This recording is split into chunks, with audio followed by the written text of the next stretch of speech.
India ഉൾപ്പെടെയുള്ള നിരവധി രാജ്യങ്ങളിൽ വിജയകരമായി വിൽപ്പന തുടരുന്നൊരു ചോക്ലേറ്റ് ബ്രാൻഡാണ് കിറ്റ്കാറ്റ്. നിരവധി ആളുകളുടെ ഏറ്റവും പ്രിയപ്പെട്ട ചോക്ലേറ്റ് ആണ് ഇത്. ഏറ്റവും കൂടുതൽ കിറ്റ്കാറ്റ് വിൽക്കുന്ന രാജ്യങ്ങളിൽ ഒന്നാണ് ജപ്പാൻ. പക്ഷേ കഴിക്കാൻ വേണ്ടി മാത്രമല്ല ജപ്പാനിലെ ആളുകൾ കിറ്റ്കാറ്റ് വാങ്ങുന്നത്. ഇതിന് പിന്നിലൊരു കഥയുണ്ട്. 1973 ആദ്യമായി ഈ ചോക്ലേറ്റ് വിപണിയിലെത്തിയത്. അമിത മധുരമായതിനാൽ ജാപ്പനീസ് ജനത കിറ്റ്കാറ്റ് കഴിക്കുന്നത് തന്നെ കുറവാണ്. എന്നാൽ ഇന്ന് ജപ്പാനിൽ ഏറ്റവും കൂടുതൽ വിറ്റഴിക്കപ്പെടുന്ന ഒന്നായി കിറ്റ്കാറ്റ് മാറി. 1973 ബ്രിട്ടീഷ് ചോക്ലേറ്റ് ബാറായ കിറ്റ്കാറ്റ് ജപ്പാനിലെത്തിയത്.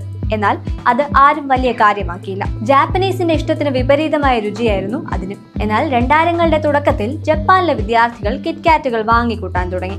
കഴിക്കാനല്ല, ഒരു ഭാഗ്യം എന്ന രീതിയിലായിരുന്നു അത്. പരീക്ഷകളിൽ ഭാഗ്യം തുണയ്ക്കാൻ പ്രിയപ്പെട്ടവർക്ക് ഇത് സമ്മാനിക്കുന്നവർ നിരവധിയാണ്.